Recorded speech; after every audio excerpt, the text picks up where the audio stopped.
Someone had a question about the Arabic on the iron challenge. You could say that. التحدي الحديدي. Did you guys get that? Someone's asking a question about the iron challenge, I heard. التحدي الحديدي. That was mentioned in some books of tafsir. There is a reference to that. So that also tells you that even among the late mufassirun, the theme survived. I mean, a lot of the material as to why a surah was called what it was called was lost. Perhaps we get a glimpse of that in some of the reports of people like Ibn Abbas or Tafsir Muqatil, but the emotive, it's clear that the Quran impacted the first Muslims in ways that were absolutely transformative, because it created an entire civilization, and it created an entire attitude towards life. But much of these very personal type of emotive processes were not preserved in the tradition. But yet enough exists for us to reconstruct it. And that was the methodology that I lived with for years, is the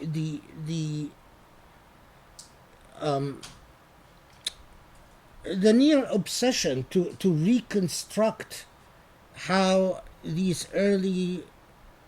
how the revelation was received by the early generations, because you see an entire people that are transformed into a civilization, and then at the same time you see the impact of the Quran on contemporary Muslims, and the contrast is obscene. I mean, a book that produces a civilization vis-a-vis a book that hardly even can get Muslims to stop killing each other. That's a huge contrast. And it's a contrast that should give you pause. And it is absolutely necessary for us to reconnect ourselves with the Quran. And the challenge is even made all the more difficult because we've lost our relationship with the Arabic language, the language of revelation. So even knowing Arabic doesn't guarantee that you're going to be able to reclaim that. It is my sincere belief that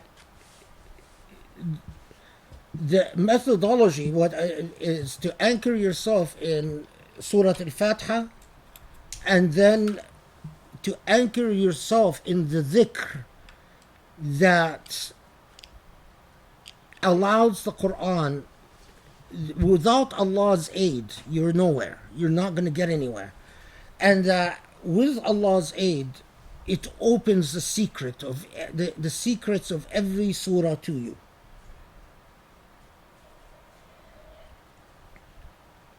Okay. So, all right, so open to Q&A. Okay, I'm going to start, I see you on the top of the screen, so I'm going to work my way down. So let's start with Amira. Okay. Thank you very much. Can you hear me? Can you hear me? Yeah, I'm going to repeat whatever you say, so, yeah. Okay. Thank you. This was extremely enlightening. Extremely enlightening. Very privileged to be here. Okay. My question is threefold. And the first one is the professor mentioned part of the dhikr. يَسْعَرُهُمْ بَيْنَ أَيْدِيهِمْ. Okay, hold on. I can't speak Arabic, so. Okay. So he did mention part of the zikr Part of in the surah, in the surah. and he said as we progress, I will let you know another part, but I don't think I got that other Oh. part. I think you got that other part. Yeah, yeah. Okay. Yeah. Okay, and the other question is, Is he had mentioned that some verses in the surah are Meccan, even though the entire surah is generally Medinian. generally And I was wondering if he could reference which ones are the Meccan ones, because I think I missed that part if he mentioned it. If you mentioned it.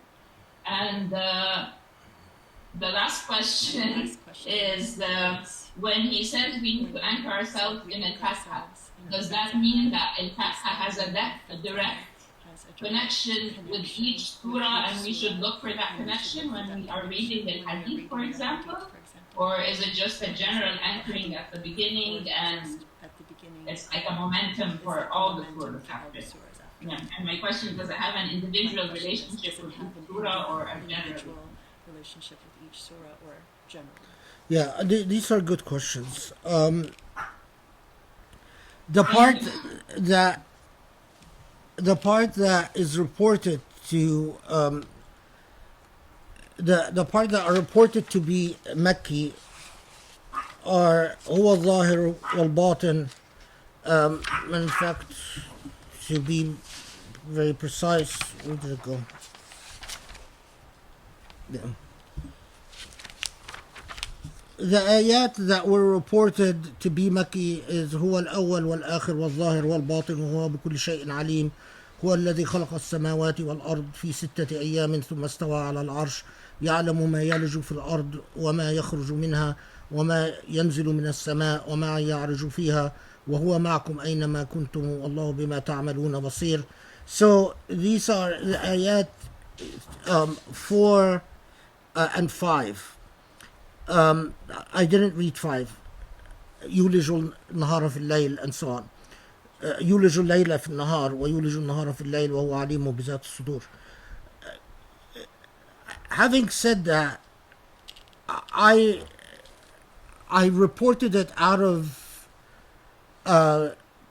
intellectual honesty, but I don't believe that that the reports that these ayat were Meccan are authentic.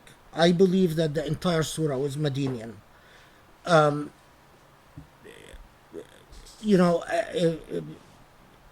We have always when we negotiate when we negotiate through all the reports that we receive in the tradition, we always have conflicting reports, and we always have to have a methodology of research in order to come to some type of opinion about what is authentic and what's not authentic in these conflicting reports. And so, although there are reports that these ayat were Meccan or Makkiyya, for many different reasons, I just don't believe when all is said and done that in fact that they were Meccan. And it raises a whole set of questions about methodologies of approaching Quranic research and so on. That the second issue about the second part of dhikr that I did neglect to say is that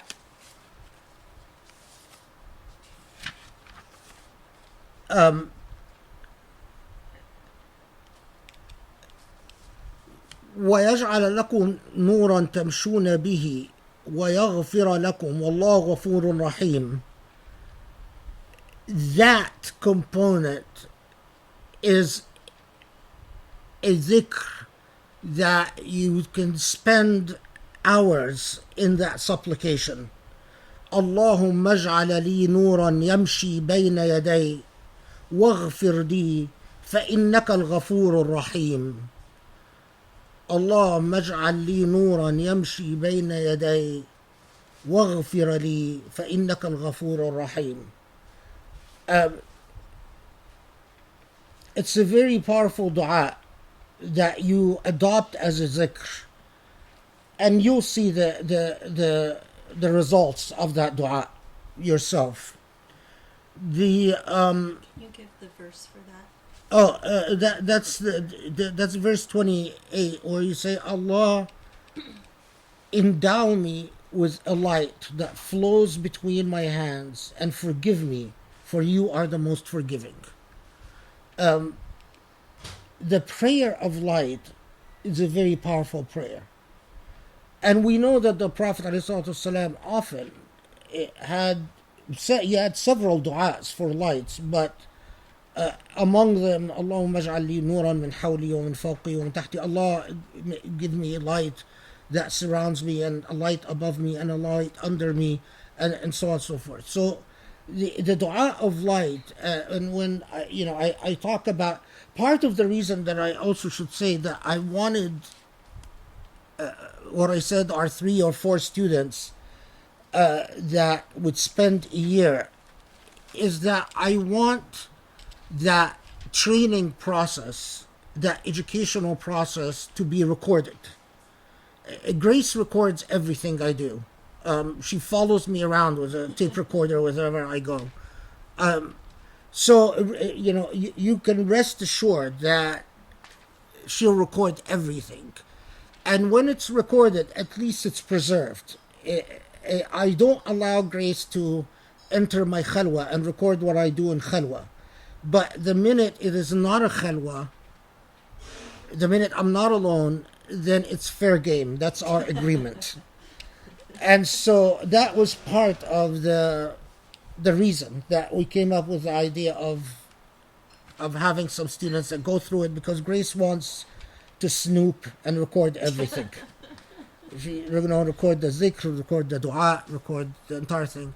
And of course, when you're doing dua with other people with you, you can't do it quietly. You have to do it, you have to vocalize it out loud.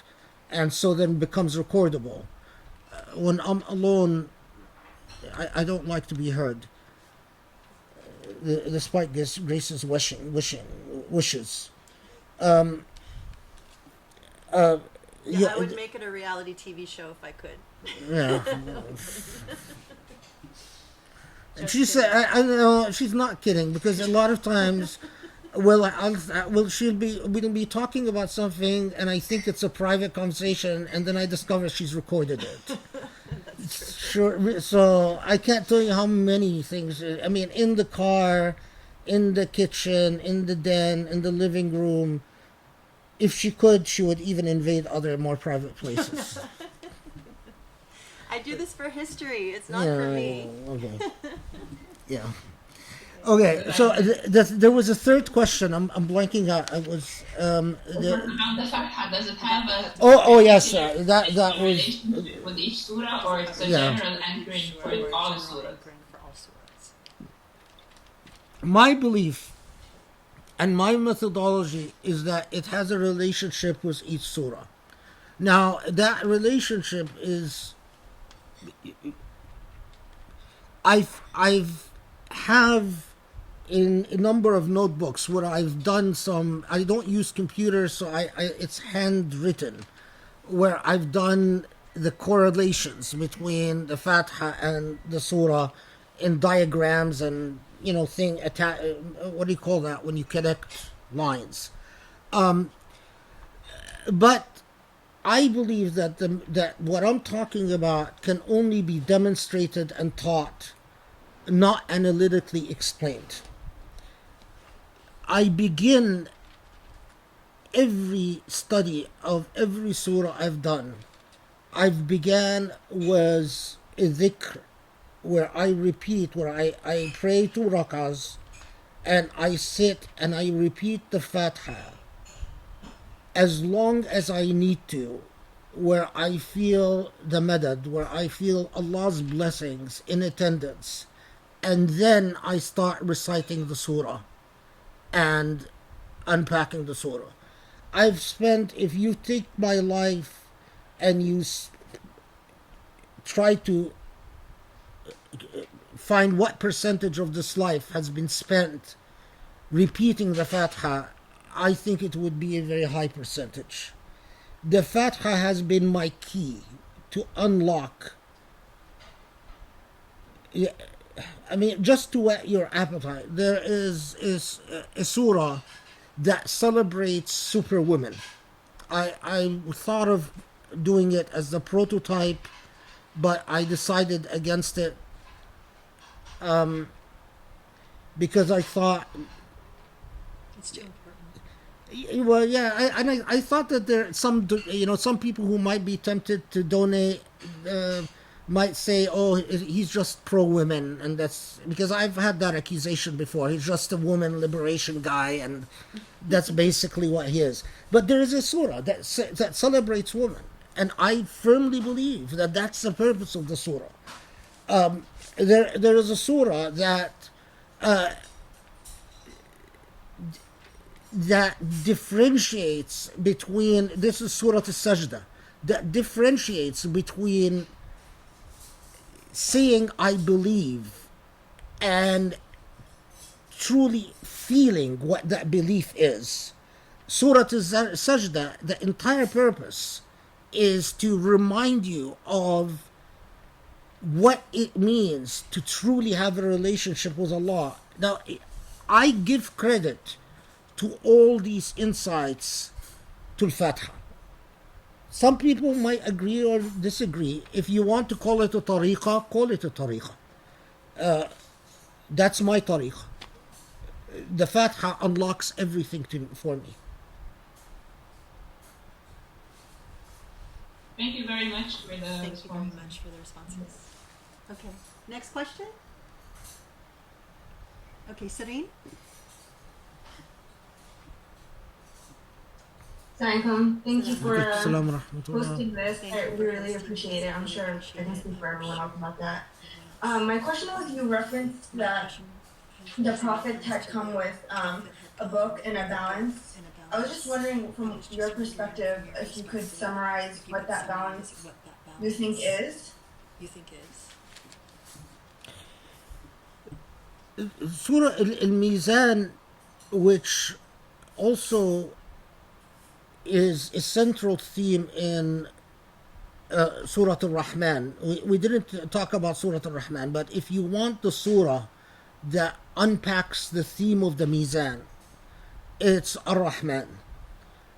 And that's I mean, this is a good question to underscore that the Quran explains its parts, explains its other parts. I mean, the surah of the Quran congeal as a cohesive, holistic message. And the Mizan, at its core, is the balance between the different tendencies and orientations of the self. We within us have the contrast between the positive self and the negative self. The self that is capable of great light and also capable of the absence of light when it becomes dark. If you will, if you want to create an image for it, the self that has the positive energy and the negative energy, the path forward is when you achieve that balance, because the self that is thoroughly angelic, while a beautiful thing, life ceases to function if all of us have achieved only that positive self and completely obliterate what balances it out. Nothing would get built, nothing would get sold, nothing would get grown, nothing would get consumed. Life, that umran, would stop. But the self, when it gravitates towards the other side,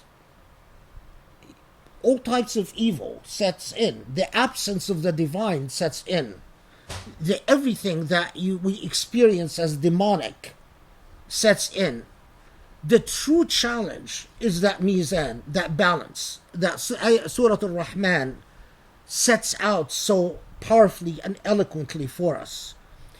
In fact, I'll say this for Sharif's benefit, because he loves Surah Al-Rahman and he's studied it and he was urging me to do Surah Al-Rahman for today. But Surah Al-Rahman would take us much longer than the Surah Al-Hadid has taken us. Surah Al-Rahman addresses itself in the duo for بأي آلاء ربكما تكذبان repeatedly, right? So how can you deny the bounties of your Lord? But it uses the dual form. Now, the Mufassirun, and I've done a detailed tafsir of Surah Al-Rahman, a traditional tafsir. I've gone through all the different schools of thought and what they say and so on. But the interpreters, for the most part, say that the dual form is used to address human beings and jinn.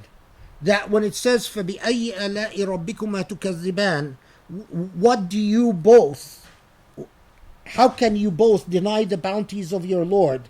That both that it's referring to are human beings and the jinn.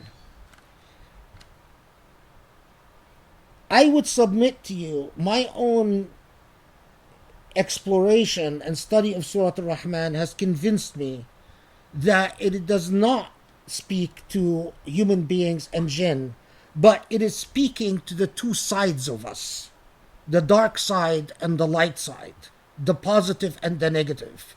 It is addressing, it is constantly, every time it says فَبِأَيِّ آلَاءِ رَبِّكُمَا تُكَذِّبَانِ, it is constantly reminding us of the need for the balance.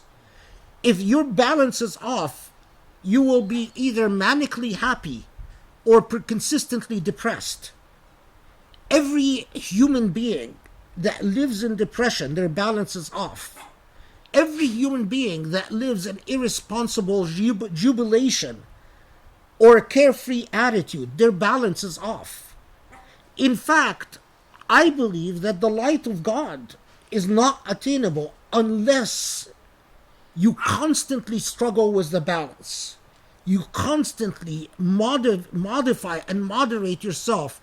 And that balance extends to everything. The way you spend your time, the way your relationship with your wealth is, the way your relationship with, even my challenge was books. My biggest challenge is that I am imbalanced when it comes to books. I could spend an inordinate amount of time where I forget eating and drinking or doing anything else and just spend my entire life just with books. Or I could spend every dime we own on books. The balance is a challenge. And it's the challenge that we of course we are all challenged by different things because we're all tempted by different things. That's the way Allah has created us. And the key is to realize our weakness and to work on making it balanced, whatever that weakness might be.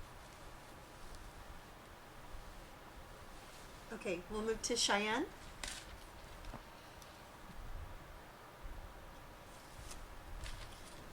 Assalamu alaikum. Assalamu alaikum. Thank you so much, Thank Grace, you so for much. all of your help Grace, for and the help difficult troubles relaying of the information.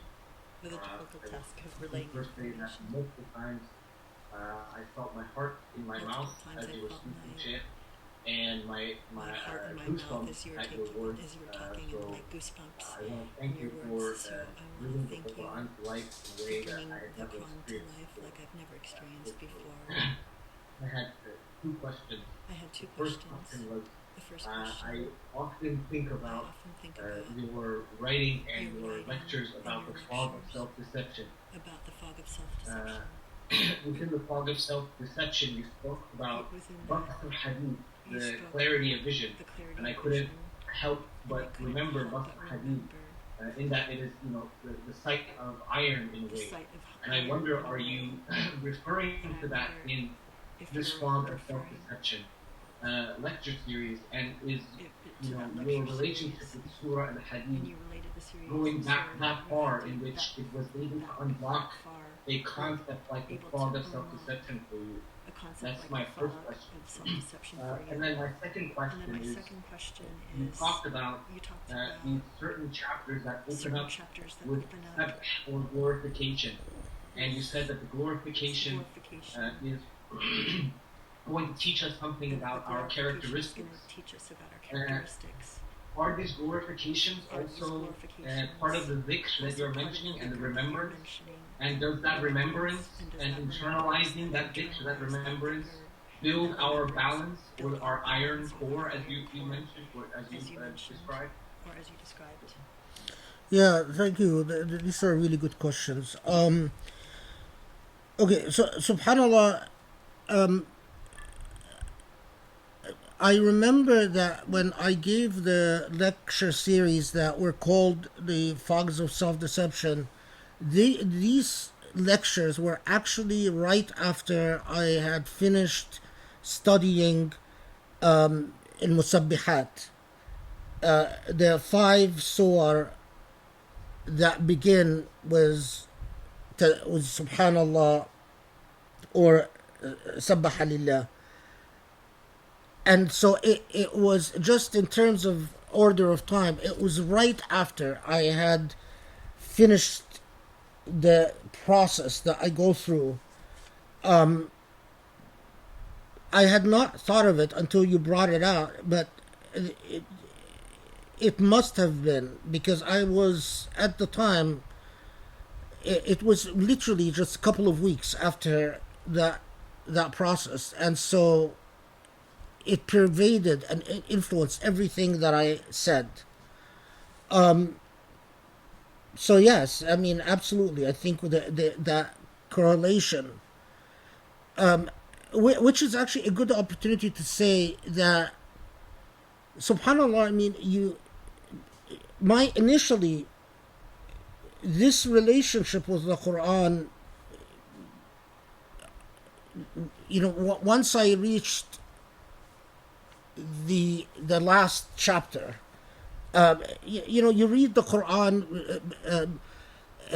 many times, but you don't necessarily develop the type of relationship. So that dynamic was a separate dynamic than simply reading or hearing the Quran. You are living the Quran in a state of dhikr, and where you are constantly asking for what I refer to as madad.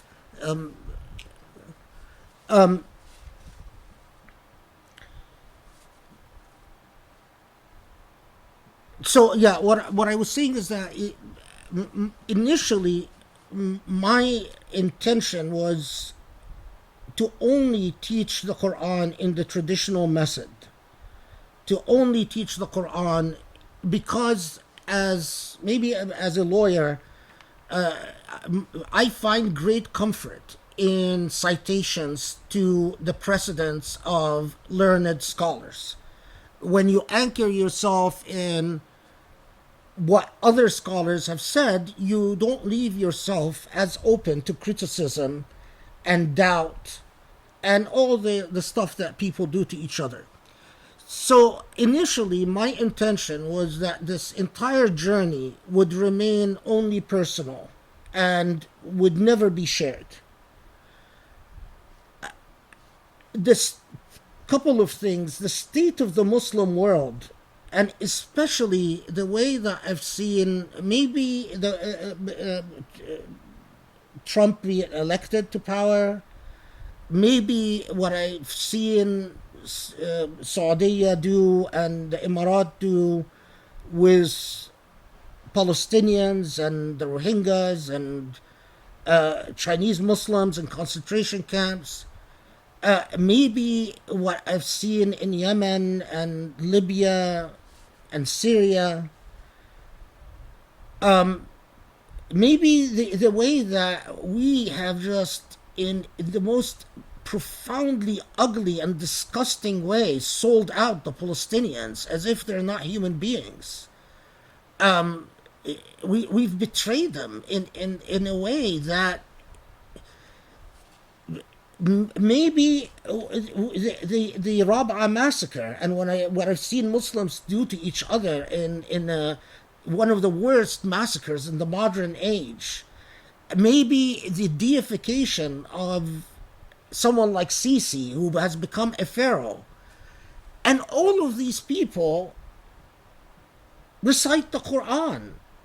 I mean, all of this goes on, and I can still listen to the Quran channel being broadcasted from Saudi and from Egypt and from the Emirat, the Quran channel being broadcasted from Syria, and all of them are talking pietistic Muslims. That has given me my own existential crisis. How can it be? I mean, what is the value of the Quran? What is the value of the entire tradition? If that level of betrayal and ugliness and lack of moral compass, and as I started sharing things with Grace, particularly about different surahs, little tidbits here and there, especially as we go on rides in the car and so on, and I watched her reaction, I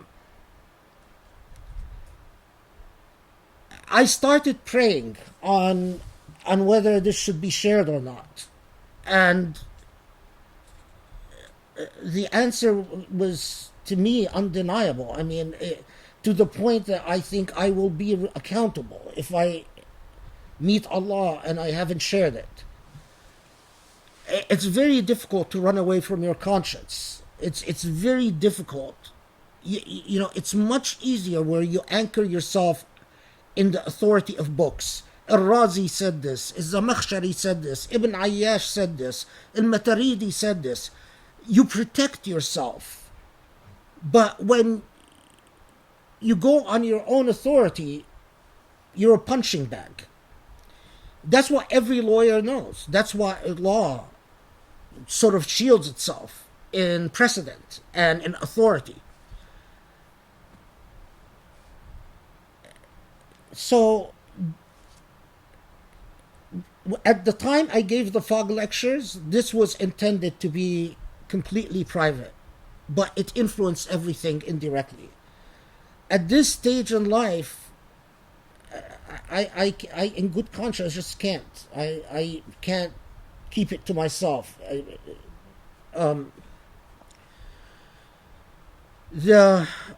You raised another really good question. What was it? It was about starting off the surah that are starting off with glorification. Yeah.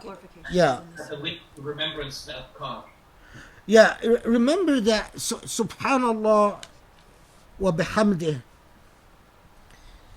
Remember that Subhanallah is one of the most core tasbih and dhikr. I mean, if you want, the most core tasbih, the most basic tasbih, Subhanakallahumma astaghfirak wa atubu ilayk. Subhanakallahumma astaghfirak wa atubu ilayk. That is the most core tasbih. In وَجَاءَ نَصْرُ اللَّهِ وَالْفَتْحِ ورأيت الناس يدخلون في دين الله أفواجا فسبح بحمد ربك واستغفره إنه كان توابا.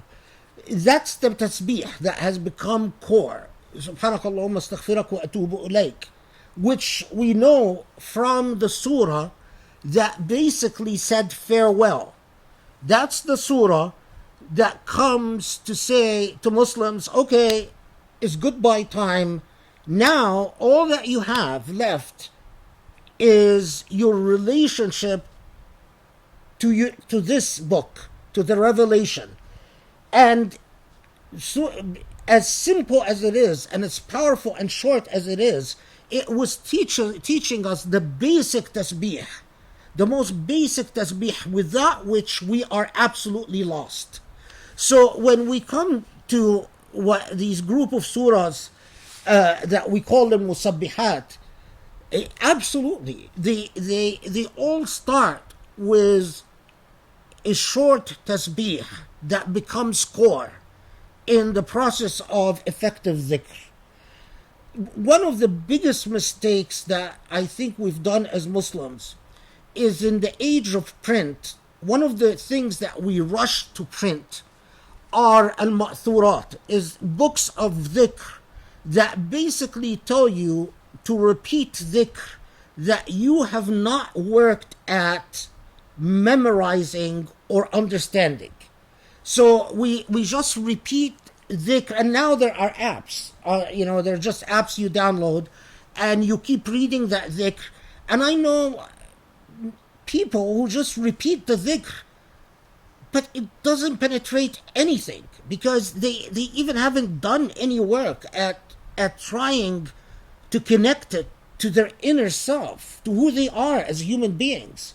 So they say subhanallah, and when you say, well, I've seen people who say, oh, I've just done 33 subhanallahs and alhamdulillahs and Allahu Akbar and astaghfirullahs, and then the next minute they're yelling at their kids and they're, I don't know, watching Egyptian soap operas and pigging out on food and all the other stuff. And then when you try to poke into what subhanallah means to them, it means nothing but words. The power of learning tasbih through the Quran is that every tasbih is intimately interconnected to the meaning of the surah that you've studied. And if the tasbih doesn't teach your heart, it doesn't touch your heart and split your heart, or if you don't get those goosebumps that you're talking about, then there's no point. Then it's not gonna. Then it's like water that is just passing over you, while not in fact touching you. It's not really cleaning you. The tasbih must be cleansing, and you must work on the tasbih being cleansing. It's not the fault of the tasbih, it's your fault in relation to the tasbih. Okay, Omar? Thank you, Grace. Thank Thank you. to the chair. Very interesting lecture. My question, I'm asking this question because I feel that if I've understood correctly, it's also interesting because it has implications for Muslims today. Regarding the challenge of adaptability, I feel like it translates into a push to gain knowledge and explore the world, so to speak. Hang on 1 second, Omar. 1 second. I'm going to switch. Is this like not working? Yeah, it's. I hear wind and. Is this better? Yeah, this is better. Okay. Sorry, technical difficulty. Can you start again, please? Yeah. So I was just asking. I feel like the point about the challenge of adaptability translates to me into a push to explore and learn about the world, because as the professor was mentioning, one of the biggest threats is that of habit and boredom, but we have a world around us that is continuously moving. So to have that continuous interaction with the, so to speak, the outside world seems to me to be part of the solution to becoming more flexible and adapting in life. I was just wondering if this is kind of a reading that makes sense, given the focus of the story. Yeah, I know. I absolutely agree, and I think that absolutely makes sense. The adaptability. I mean, what, and we can approach it as a psychological issue or a sociological issue. What leads to the formation of psychological habits and social habits that lose meaning and that become serious instruments of serious constraining instruments in human life? These are all the habits that we have, either individually or collectively, where we no longer know why we do it, or even if we know why we do it, it doesn't serve whatever functions it used to serve. And that's when the metal and leads to friction. I mean, that's the problem was all customs whether individually, whether adopted individually or collectively. The problem with all customs is that they lead to serious social frictions, in other words, problems. And these problems produce moments of true crisis, moments of true loss, moments of suffering, moments of loss of meaning, loss of purpose, which translates often into some type of existential crisis or another. When people are taught, they go to the mosque and they're taught that you must do this because it's what the Prophet commanded or what the Prophet taught. And there is no longer a convincing explanation as to why it ought to be done. Cumulatively, in the mind of generation after generation, it results in worse and worse existential crises. Then with these moments which we experience, people tell me that now countries like Egypt, there is a very high percentage of people who are atheists. That's what I'm told.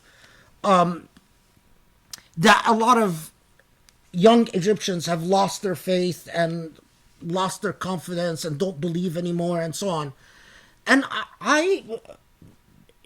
other than faulting despotism, because authoritarianism produces these types of ailments and these types of hypocrisies, social hypocrisies that then makes people lose confidence in anything and lose respect for authority and for their elders and for their parents and their, and so on.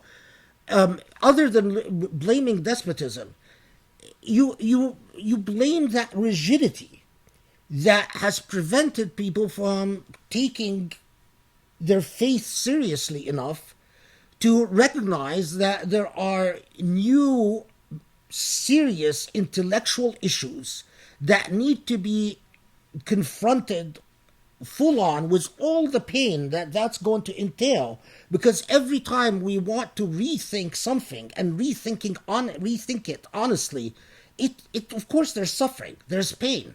It's much more comfortable to just go on cruise. But Surah Al-Hadid is remarkable in alerting us that ailment, and not just in the surah, but that طال عليهم الأمد is repeated in several surah, always in the context of warning us when faith becomes a matter of habit and not really a matter of commitment anymore, and the hypocrisy sets in. But the thing that I think that you are underscoring, and I completely agree, is we have new, very different epistemological relationships in our world today. Our consciousness, the consciousness that exists of a human being in this day and age is very different than the consciousness of a human being that existed even just 100 years ago. The way that human being thinks and feels and interacts with their environment is very different. And when religion ignores that, religion is going to become irrelevant, or become like a fossilized idol that people pay lip service to, but in fact don't respect in reality. And that's where we are. And personally, I believe everything begins with taking the Quran seriously, but not taking it seriously in the way that Wahhabis had attempted to take it seriously, but in fact understanding the philosophy of the Quran, the way that all the surah come together to give us a full philosophical message as to as-sirat al-mustaqim, as to how to lead our lives and manage and negotiate our lives. You know, it's always, I've said this before in many contexts, but I'll repeat it again now because I think it applies. That, I mean, you can't miss the fact that the earlier generations, the way they dealt with the epistemological challenge of their age was at one time, once upon a time, to study the Greek tradition, to translate Latin texts and Greek texts, and you know, in this day and age, it's no longer reading, you know, the Latin texts and the Greek texts, but it's absolutely reading Kant and Nietzsche and even Ayn Rand, for whatever it's worth. That's, you know, so anyone that comes to me and says I'm a Muslim, I'm an Islamic intellectual, an Islamic thinker, if they haven't read the relevant epistemology of their day and age, I have no use for them. They're fake. They're a fallacy. They will mislead, not lead. That's for someone who positions themselves as a Muslim intellectual. Someone who says, I'm not that philosophical issues don't concern me, I'm not an Islamic intellectual. Well, of course, something different applies to them. You know, it might be that what's relevant for them is to read modern psychology and mental health. Someone else, what's relevant to them, it might be to read historiography and methods of understanding the past. That's the way that the iron must adapt to its reality in our day and age. Any more questions? Okay, Rizwan?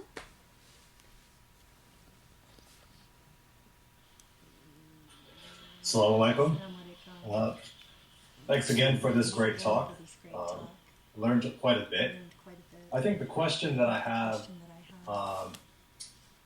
is a bit relevant for an imam more than so a scholar, at least in this particular context.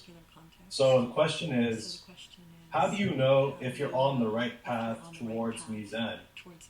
The challenge and specific context of this surah, the challenge of a hypocrite coming to terms with their hypocrisy is challenging norms and habits that sink one into hypocrisy, but it isn't necessarily clear, based on one's own context, what the right path is.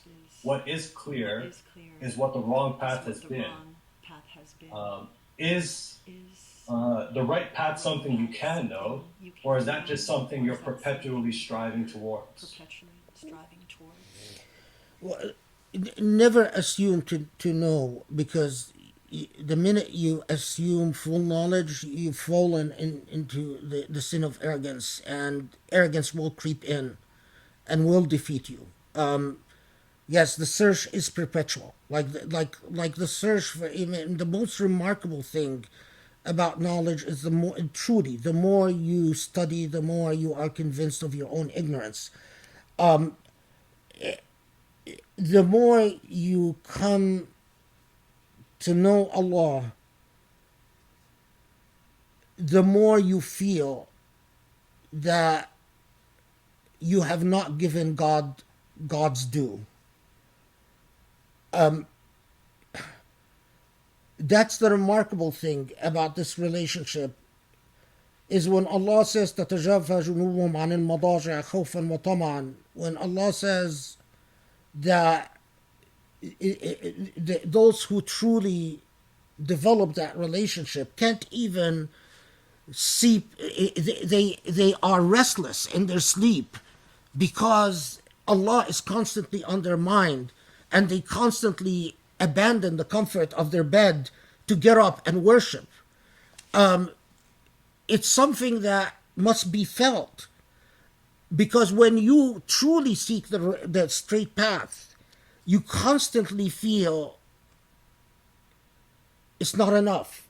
The love you feel for your beloved, it's like when you truly love someone and you just can't do enough. If you've ever, a parent who has their first child, do you know that, I don't know if any of you are parents, but you know that feeling where you just can't do enough for your baby, You just can't make them comfortable enough. You just can't see them smile enough. You just can't see them happy enough. You want to just take away every moment of pain away from them and just make their world perfect. If you've ever had that type of romantic love, you can't bring enough flowers and enough chocolates and enough gold and I don't know, whatever people bring, and just you're head over heels. Well, in the pursuit of a relationship with Allah, when you get to that point where you are in true pursuit, that longing is sweet but never ending. But let's go back to the straight path issue. Remember that the straight path, there are things that are morally universal for all human beings. And there are things that are of particular relevance as to your own position in life and your own role in life. And understanding that role is very important. If you are an imam, you are an example to others. Others will look to you for guidance, whether you like it or not. Others will pick up on your, what I call aura, on your energy, whether you like it or not.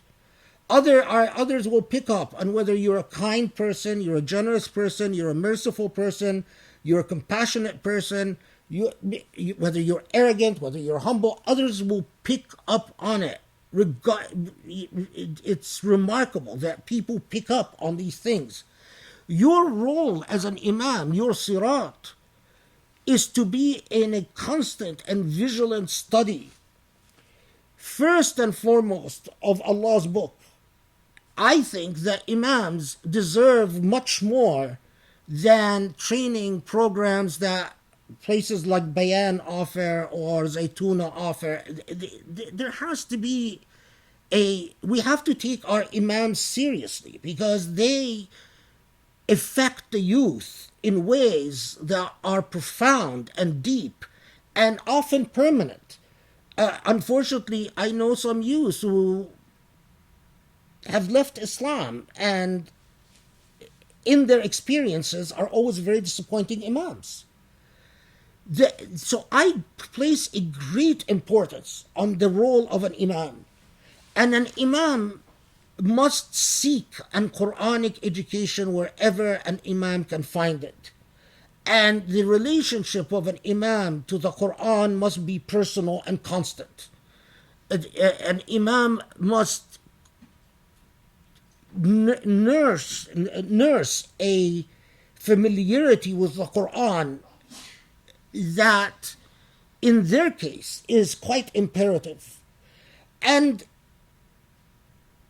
the balance that we talk about, some of it is obvious because the Quran teaches you. If we get the opportunity to go through the entire Quran together, you will get to know a great deal about this balance, about the virtues that are the constituent parts of that balance. But without us having even gone through that process of studying the entire Quran together,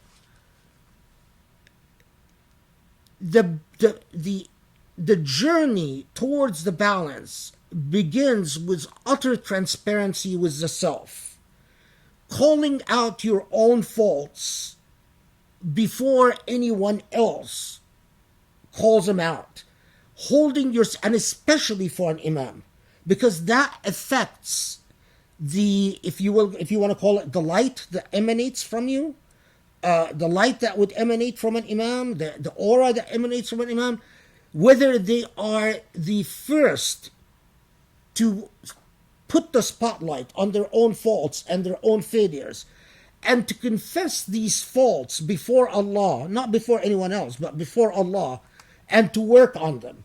That's the beginning of the path to the balance.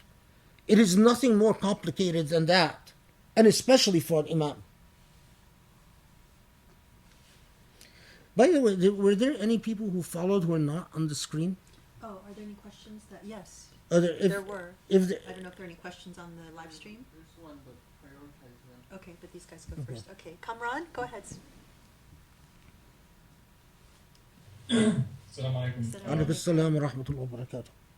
I have like 12 questions, but I'll try and just narrow it down to a few. 5 questions, so he's going to try and narrow it down to a few. My first one is just in the very beginning of the surah, in ayat number 7, it's the very first word is in the command form, aminu, and for you to enlighten us on how this command will be followed, because I think many modern people seem committed to the idea that faith just happens rather than being something that is acted upon and pursued. My second question, I know that the topic of mizan was addressed, but considering its placement after Rasulana wal kitab and then mizan, is there a relationship with mizan and reason as a kind of interpreter of the previous two? Did you understand and that? then my last question is on in ayat number 28, the dual manifestations of mercy, kiflain, if they're in the relationship between, since we're trying to interpret through the lens of the Fatiha, if there's a relationship between that and Bismillah Al-Rahman Al-Rahim, which are two manifestations of mercy. Yeah, okay, these are good questions. Okay, so first, aminu billah wa rasulih. This it takes us back to a theme that is in several surah, but underscored particularly with Surah Al-Sajdah. The fact that many people believe that they believe. They have a claim of tasdeeq. But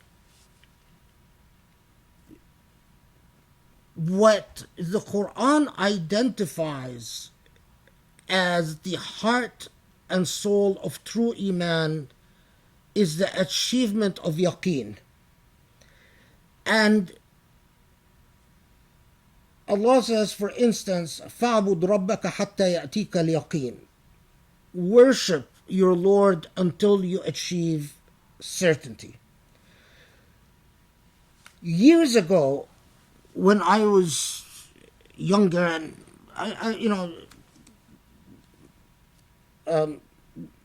in my younger years, I've had an age that was always a troublemaker.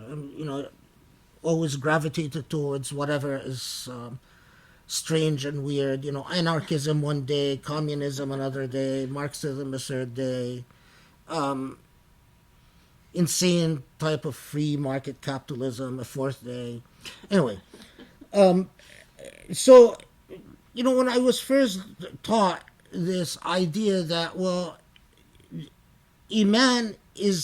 true Iman is achievable through yaqeen, certainty, and that the path to certainty is worship. Of course, what I thought to myself, although I didn't articulate it to the sheikh who was talking about it at the time, that, well, how do I worship to achieve certainty? If I'm not certain, I don't want to worship in the first place. Years later now, in hindsight, and having maybe the benefit of wisdom of age and the wisdom that comes from age and practice, I can absolutely attest that the path to the type of Iman, the difference between the Iman of tasdeeq, the Iman of just belief, and the Iman of yaqeen, and the Iman of certainty, that bridge is crossed only through worship. Now, you could reason through it. You can go through all the philosophical material about the first cause, and about the complexity of existence, and about the chances that complexity can be result of coincidence, or you can go through all the debates about what it would take to preserve this complexity and the nature of energy, and whether that energy needs an external maker and someone outside the processes of energy, or the dimensions of reality, and whether in fact it makes sense to only think that we occupy all the dimensions of reality. And you can go through all of that, but all of that will not give you the type of certainty that a surah like Surah Al-Hadid is talking about. That type of certainty comes only from a personal experience of the divine, from that moment or moments where you truly feel that the hujub, the fog, has been lifted, and that you can truly sense the presence of the divine with you wherever you go. But for whatever reason, there are only two ways that Allah makes this possible. Either as a pure and absolute gift, and that gift is given often to people who are either going to go through a convert, or a born-again Muslim. So a Muslim who's been lost, and as a gift, Allah just allows them these moments when they feel the presence of the divine, and it washes over them, and they either exploit it or they waste it. Because a lot of Muslims have that experience, and then they allow their shayateen to come in and doubt it. Oh, I'm not sure what I experienced. I'm not sure it's really logical. I'm not sure. We human beings are very good at that. We can punch holes in anything we wish to punch holes in. That's why we are people of jidal. We are very good at that. Anyway, the second way is the more regular and consistent way, and that's as a result of ibadah. You just, like the way you develop muscles, if you try to take a shortcut by taking testosterone pills or whatever, you're going to end up in a disaster. It's false. If you do the hard work and you persist with it, you come to a point where you are a muscular human being. I mean, it just is. Yaqeen is very much like that. It has a logic to it. If you work at undermining it consistently by being a smart aleck who, constantly raising what you fancy are intelligent questions, and I can't be sure unless I have this, and in other words, you're full of pompous ego, hot air. You think you're the center of the universe, and whether you believe or not is the matters to the cosmos. Then yaqeen will never come to you. It is the diligence with ibadah that opens the doors to the yaqeen. And so when the Quran, and this is, again, we are only dealing with one surah, so I have to keep referencing the fact that other surah complement and complete this picture, that when you have the command form aminu, Allah is not talking about the iman of either tasdeeq or Islam, where you are a believer but without certitude, but the step beyond that comes with the diligent work of ibadah, or if you're lucky, through the barakah of Allah, through the pure blessings of Allah.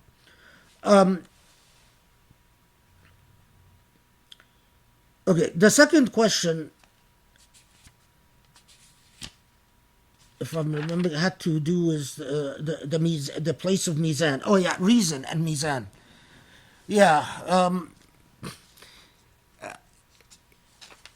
whether reason is essential,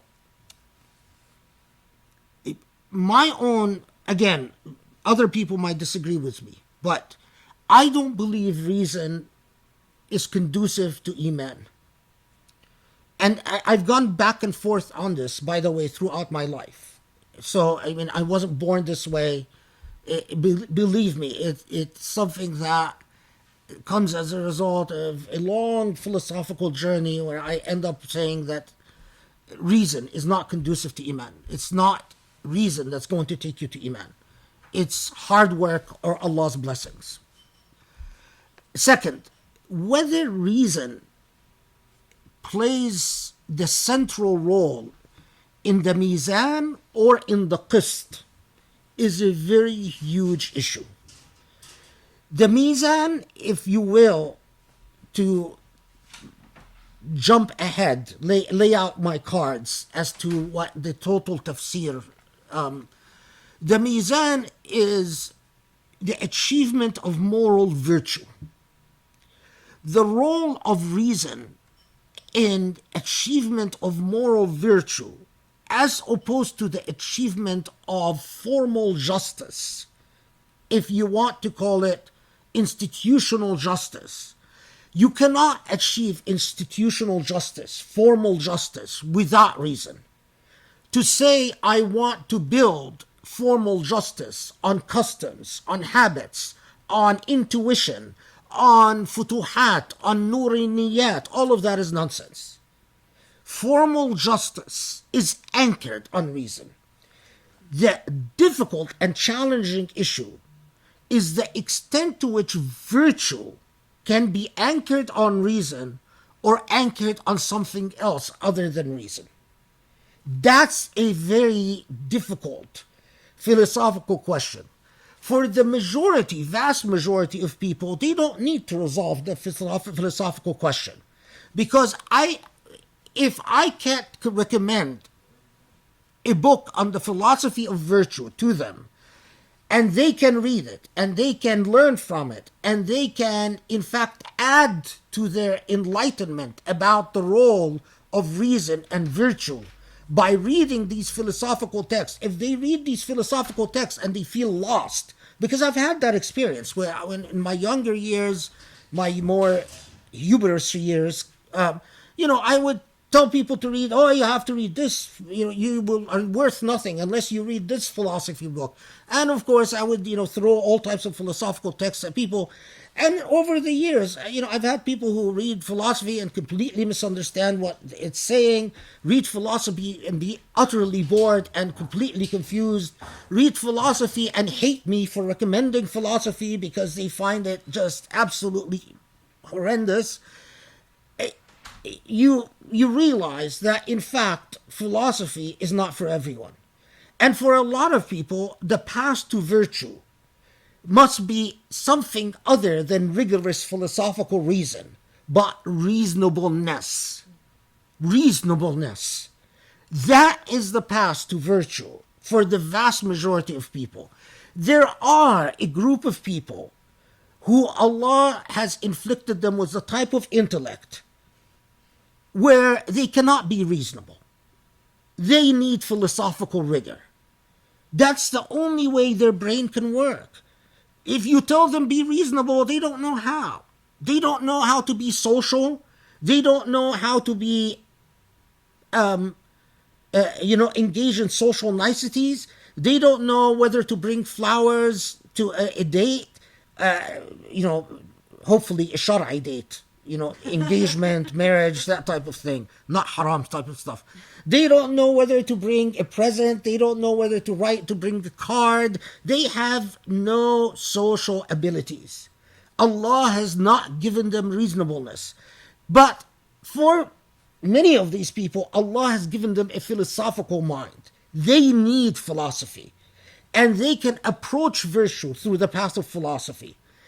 And for those people, now, of course, again, I'm not preempting the question of how much reason do you need for virtue, because that's something that continue studying. And every time I hear of a new book published on that issue, I jump on it.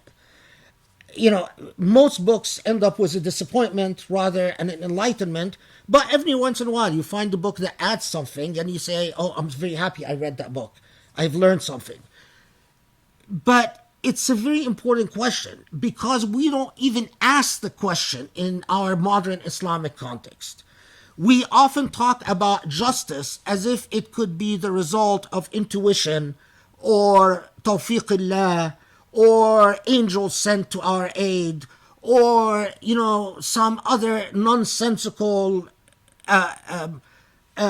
superstitious process. Formal justice is not the result of superstition, it's the result of reason.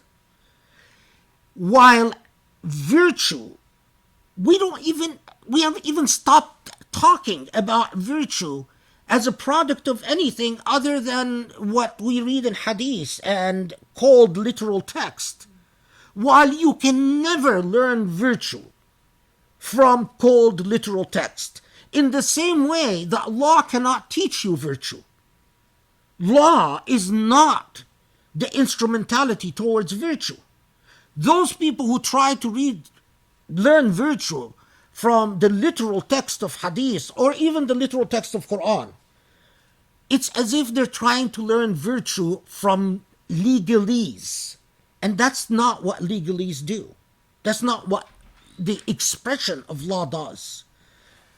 So that you're asking exactly the type of thing that if we get that thing on, if we can get this process that or this project off the ground, hopefully the entire discussion would be recorded.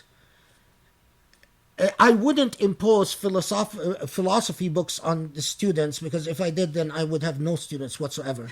Everyone would run away. So I'm not going to do that. But I would raise philosophical questions that we can think about, that the Quran raises for us to reflect upon together, with a considerable amount of hand-holding. So I don't want to scare anyone. I'm not going to, say, figure out the meaning of life, come out with 3 different philosophical theories at what consciousness means. I'm not going to do stuff like that. This is a spiritual process, not the type of stuff I do to students who pay to be in my class. God help them. Yeah, I have a reputation as a teacher, unfortunately. But Rizwan can tell you. Rizwan Said is here, so he can attest to it. He did his doctorate with me. And your husband can also tell. Well, no, he did. Yeah, Marwa, but he did his MA with me, not the doctorate. But still, he's my student. No matter what he does, he'll remain my student for the rest of his life. Okay. Go on. Any more questions? Okay, Allah. Go ahead. Michael, Professor and Gray. Assalamu That was alaikum. amazing. I have a quick one. I just have a quick one. It was a really interesting way of looking at the Quran, which near enough blew my mind. But I was wondering, do you think what makes a surah, and you can't mix and match things, and we saw that today. Now I'm wondering if looking at the surahs this way has opened up any meaning for you in terms of the sequence of the Quran, and then the kind of order they come in, and the order they've been preserved. Yeah, that's a good question, and it's a question that deserves a much longer discussion, because we would have to. It would be worthwhile to talk about the history of the way that the Quran was organized. because it's an issue that raises the fervor passions of Muslims. And a long time ago, before we were married, I was thrown out of a Muslim camp because of saying the wrong thing about the sequence of the surahs of the Quran. The organizer of the camp said it's organized by the longest to the shortest, and I cited a couple of examples where that's not true, and I said that's not exactly true. There's another story, and he got very upset and just thought it was blasphemous and absolutely. So I was thrown out. What I can tell you is this. I have found that it is nearly impossible to understand the message of a surah unless you also take fully into account when that surah came to existence. So, for instance, one of the surah that I considered presenting today, but decided against it because it was too long, is Al-Ankabut. Now, the chapter called the spider, Al-Ankabut, the message of that chapter and why it is called the Ankabut, and what is Ankabut, what is the spider and the house of a spider doing in the surah, cannot be understood unless you know that this was a surah that was revealed at a critical juncture of Al-Hijrah, because it is essential to the message of the surah.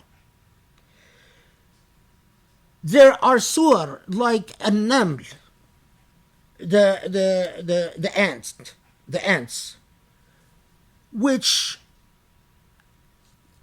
the fact that it is an early Medinian surah, a surah revealed early in Medina, is critical to understanding the message of the surah, of why the ant, and what it's saying about why that theme of invoking the ants and ant colonies and so on.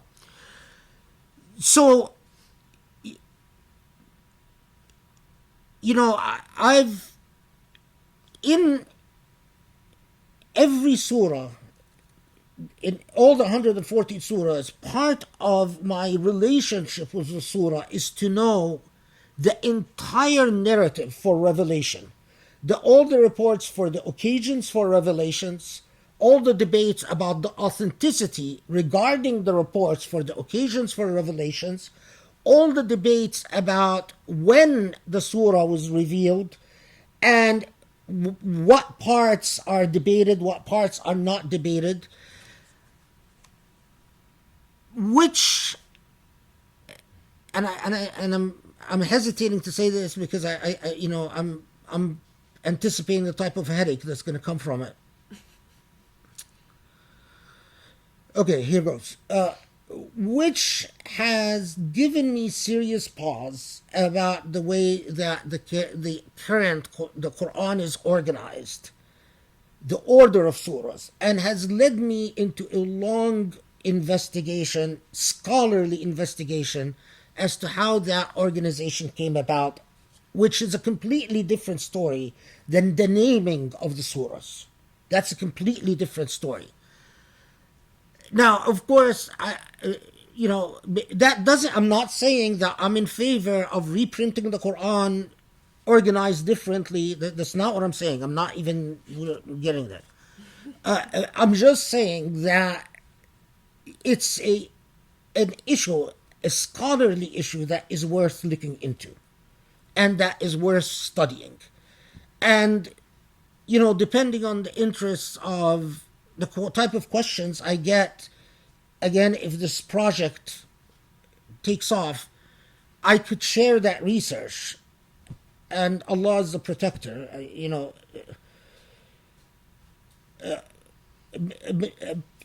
Part of the ailment that inflicts modern Muslims is even those who have capital are very cowardly. I mean, I've never seen more cowardly rich people than Muslims. You know, I've seen people of other traditions, they commit money to something just because they're interested in learning more, even if it's controversial. With Muslims, I can't tell you the number of times I've seen Muslim donors, the minute that the issue of controversy comes up, they withdraw their commitment, which has had a direct impact, by the way, on the culture of imams in among American Muslims. Very cowardly, because they know the minute they say controversial things, their position as imams, they could be in trouble with the board, their position could be eliminated, their salaries could be cut, their housing could be terminated. It drives me insane.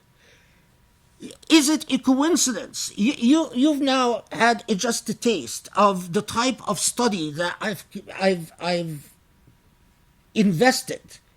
Someone who's invested this type of study, the amount of resources that have been wasted in shaping this intellect, in molding and shaping this intellect, and yet after all these years, I am banned in every Islamic center that I know of in the United States? Is this logical to anyone? I mean, what does it say about us? And why? Everyone, I'll tell you right now, everyone either respects me or is threatened by me. Everyone either has extremely high regard for my knowledge, even if they don't want me to come to their center and speak. They want to respect me just quietly, and they pay their lip service respect, and when they need a favor because they have a kid that wants to get into UCLA or whatever, want a kid that wants to go to law school, you know how it is, or is threatened. But that's not a valid reason for us to waste the type of investment that went into shaping an intellect. And it's not just by the way, it's not just me. Look at Muslim academics and their relationship to the Muslim community. When I was a graduate student, we had a good year. The year I started out at Princeton, there were 5 Muslim graduate students admitted that year, or maybe over 2 years, but we were all close to each other. And all of us started out, we would pray Jum'ah together, and all of us committed, one form or another, to the Islamic tradition. I mean, I don't want to name names so I don't embarrass anyone, but they're people that you would probably have heard of. Because all of us, and we would all meet for Jum'ah, we would all meet for Ramadan, we created our own little community.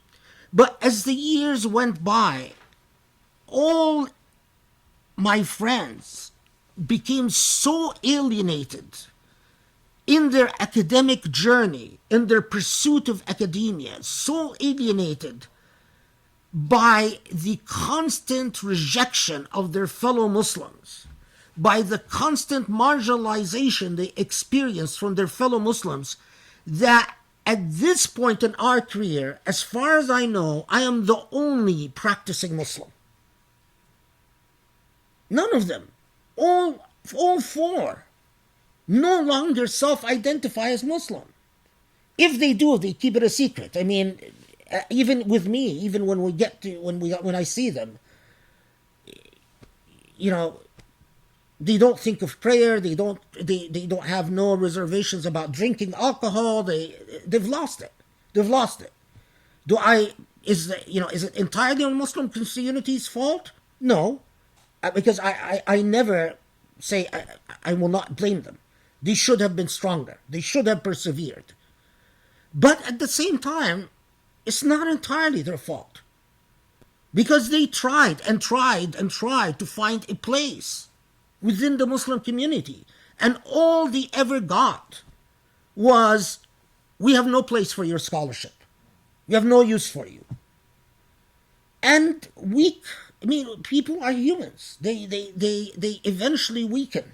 And especially when they meet, a non-Muslim woman. They were all men, by the way. So I'm not...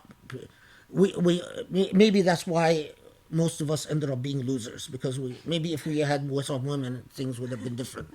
But anyway, they all, they meet a non-Muslim woman, and then they marry the non-Muslim woman, and before they know, they don't pray anymore, and they don't, it's all gone. It's all gone.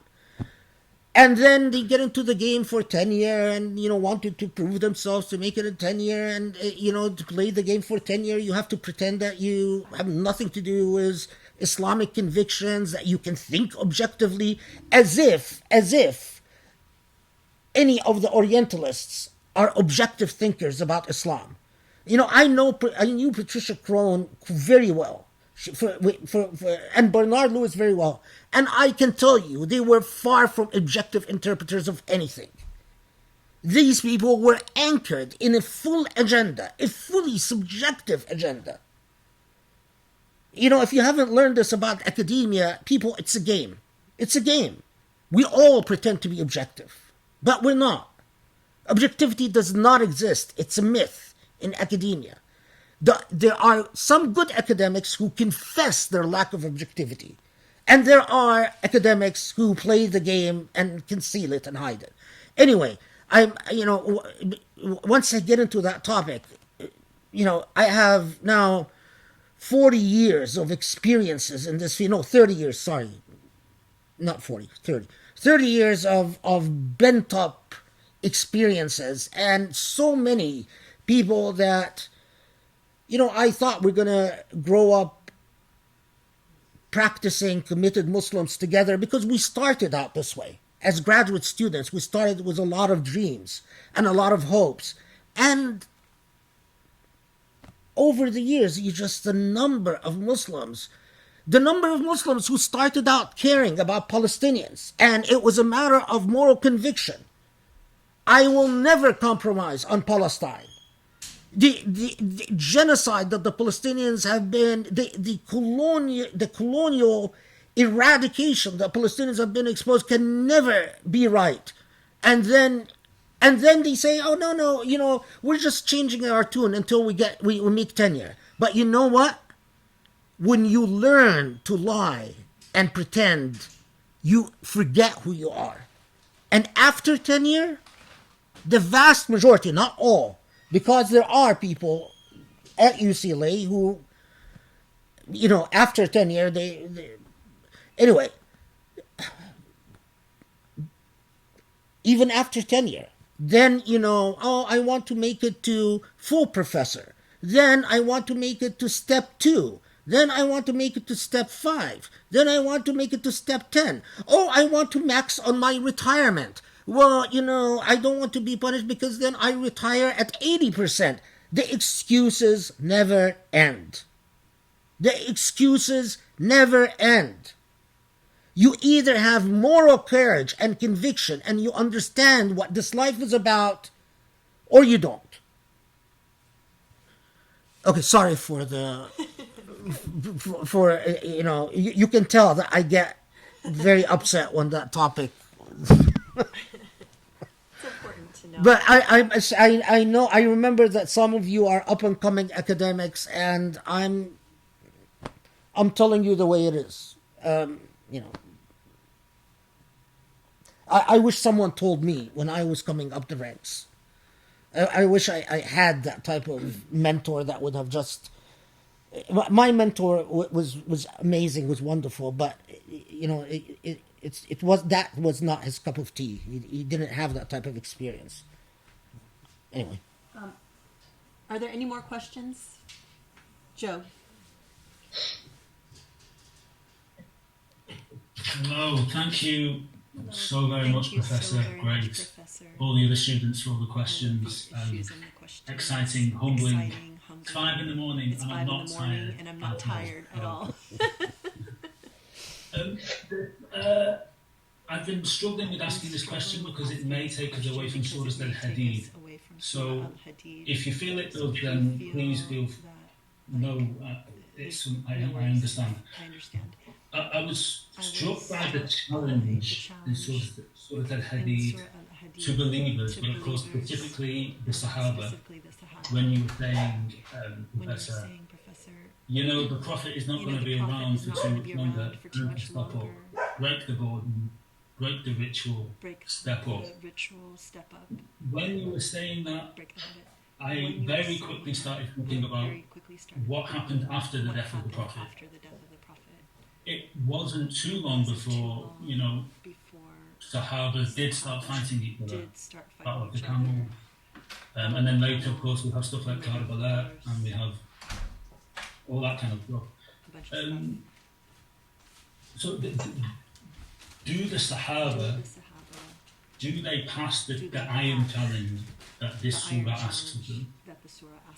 And how we answer that, how should we rethink or think or engage with the Sahaba? Rethink the age of the Sahaba. Yeah, God, that's a very big question. Very big question, and it's the type of question that, you know, will get you into trouble. There's no way you can touch it with any level of honesty without getting into trouble. On the one hand,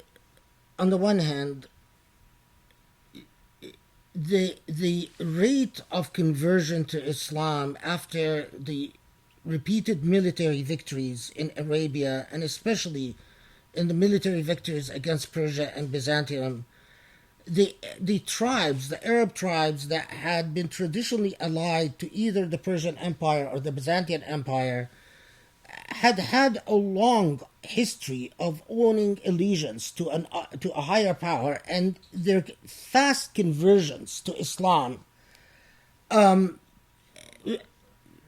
by necessity spelled trouble. You had a huge influx of energy, of an enormous amount of tribal energy that would have to express itself in Islamic terms, but that were not anchored in Islamic values. So that was one part of the dynamic. The other part is that there were high ideals, high political. There's a wonderful book by a Lebanese scholar called Ridwan al-Sayyid. It's called Al-Shura.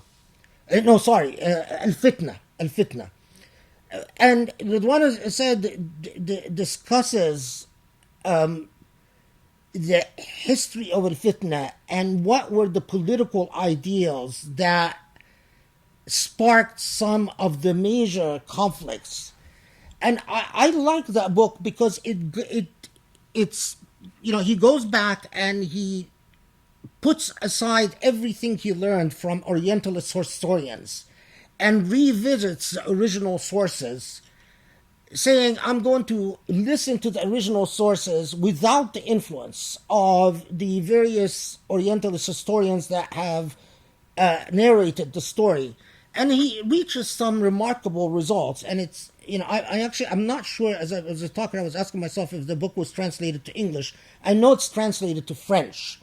You'll find that Ridwan al-Sayyid and Fitna, it's both in Arabic and French.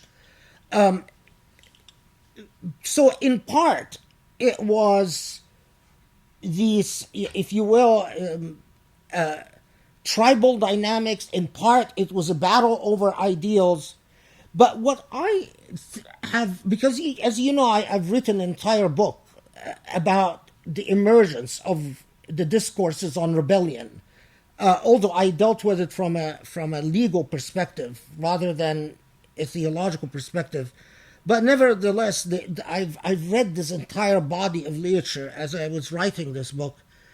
What I've always found remarkable is that despite the political conflicts and the civil wars,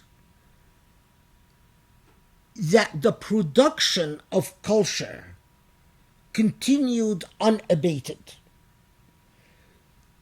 And this is a testament to the normative power of what was left behind. The logic would dictate that once such a small, young empire and dynasty with the type of enemies it had in the world, once it started the infighting produces complete collapse. Part of the collapse of the Persian Empire was infighting. Part of the collapse of the Byzantine Empire was infighting. And it would have stood to reason that the young Muslim empire should have collapsed and should have been obliterated, because the infighting should have produced an absence of culture, complete destitution, complete lack of aspirational vision, complete moral defeat, and the end of that empire. But that's not what happened. And that's, for me, far more interesting than the story of the civil wars.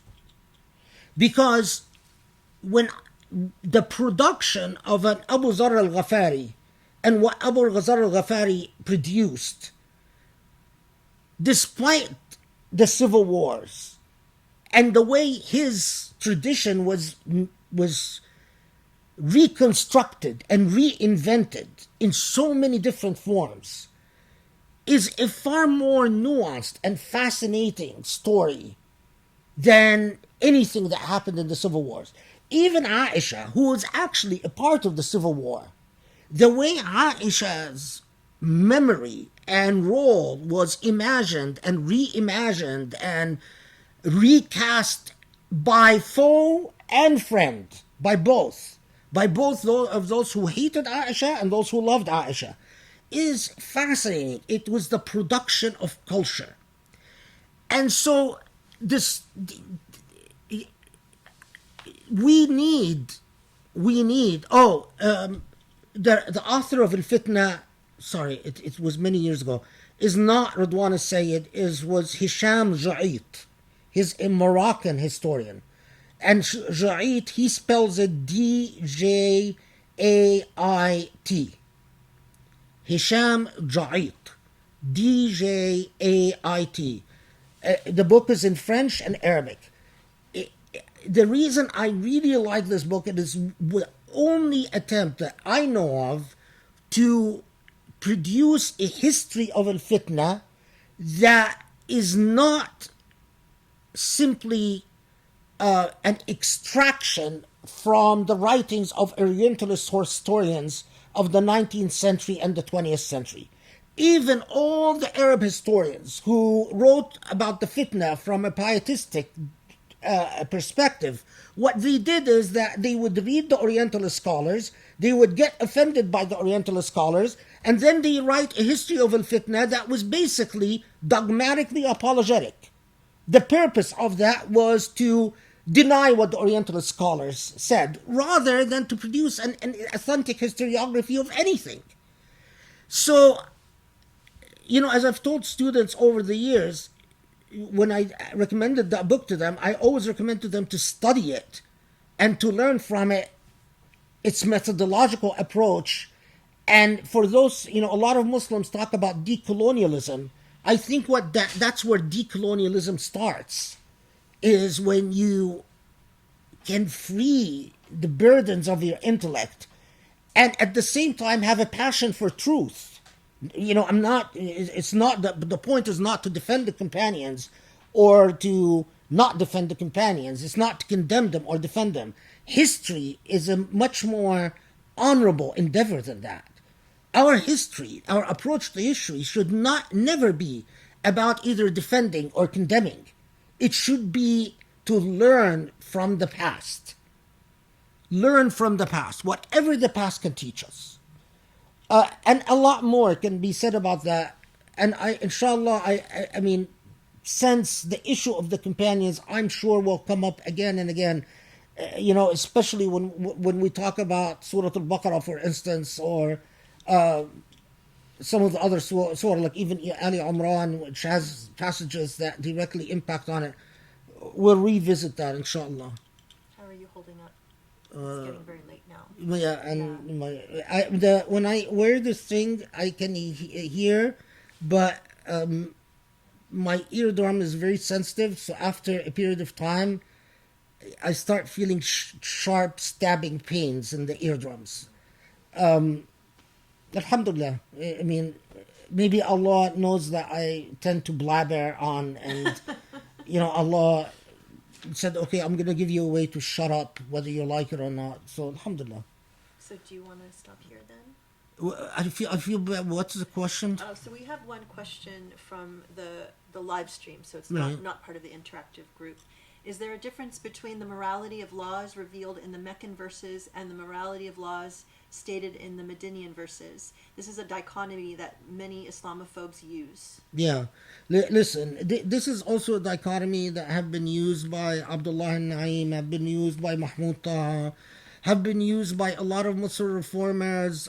The Mecca period is relevant. The Medina period is irrelevant. I am completely opposed to this entire paradigm. Morality is morality. If Allah is truly speaking, Allah doesn't waver on morality. Allah is not speaking with one morality at one time and another morality. Allah is not respectful of virtue in Mecca and then conniving and deceptive in Medina.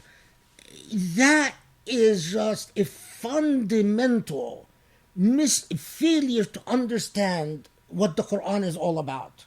And it is the ijtiza ayat al-Quran. That is a direct product of failing to... I mean, part of why I started this entire journey is having gone through a good Orientalist education, getting a doctorate at Princeton and having all my good Orientalist scholars. I was taught by Bernard Lewis, Patricia Crone, and at different times, Michael Cook, Avram Yudovich. May God bless them. A good Orientalist education. You get to a point where you seriously are confused about whether the Quran has any coherent message whatsoever. And I must admit that was part of my journey. That was part of what called me to go in. I'm not going to die. That there were moments where I really wanted to know, is there a coherent moral, virtuous message to the Quran? And now, decades later, my answer is absolutely yes. And this dichotomy between Meccan and Medinian verses is completely false. And inshallah, I pray that I have the opportunity to demonstrate this. That is why you also want students, because if Allah hasn't given you the talent of being succinct, when you have students, they might be able to communicate what you say in half an hour in 3 minutes. But I recognize being a student requires sacrifice, and I don't blame anyone for their life is challenging, and so may Allah bless you all. I had mentioned to the interactive group that they could stay on at the end and just introduce themselves. Are your ears okay for that? Okay, let's persevere. Okay. So then we can end the live stream, and then let me just... Yeah, I do want to... I'll just say that remember, this is a pilot. This is just a prototype. It is very incomplete because out of 114 surahs, we've done one surah. And you will not start even getting the point of saying, oh wow, I see how the complete picture is forming, until we have gone through about, at a minimum, 60 surahs. And that's the point where you start saying, I see where this is going. I see where the entire complete picture, and it might be even later. I mean, I'm not sure, but that's the point where I reached, I think, Surah 68, where I start saying, this is working. This is, in fact, a valid methodology and it's working with remarkable consistency and yielding results. And I am coming to an understanding that with all the years of learning tafsir on the hands of blessed shuyukh, may Allah bless them and honor them, I had not learned. I'm not, the training in traditional tafsir is important, but this is something different. So, if you found this successful, pray, do dua that Allah would facilitate the means to make it happen. I just can't figure out a way to do it while teaching a full load and with the many other duties, because I also wear the hat of a lawyer, very wasteful part of my life and a complete waste of resources and time.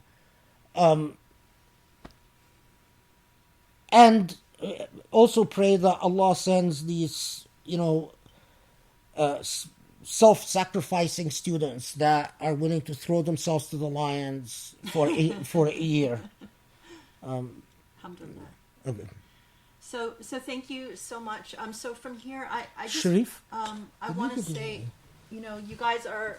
Thank you. God bless you for staying this whole time. I can't believe it. Especially if you're on the other side of the world and it's now daybreak for you. How many hours was this?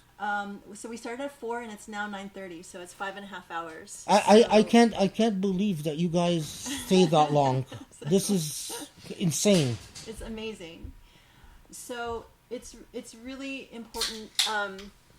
Now I'm gonna put some more pressure on you guys, because now you stayed the course and you know what this is, and I believe then that means that you share a little more of the burden, because if you see how special this is and how important it is, you know how we need to make this happen. And so the number is, again, 400 monthly contributions committed for a year of $100. That's the goal. And I'm going to share with you guys online, and we'll launch a campaign so people understand that this is the magic number. But also, if you're a student that you want to come and be one of these people that is here for a year, it's a great way to get people to sponsor you. And tell them what this is, and let's make this happen for the community.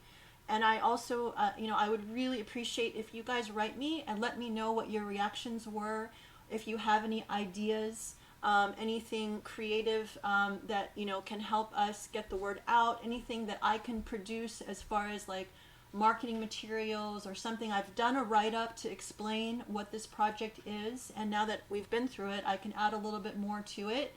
But I invite you all to be part of this process to help us figure out how to make it happen. If it's not, if this is not what you want to do, if it's not what you signed up for, it's totally fine. So it's really, everyone has to come to it on their own. But if you're all in, like I am, then, tell me, share with me, let's do it. Let's make it happen. So, we'll from here, we'll end the live stream. And then, the interactive members just stay on so we can do a quick, introduction,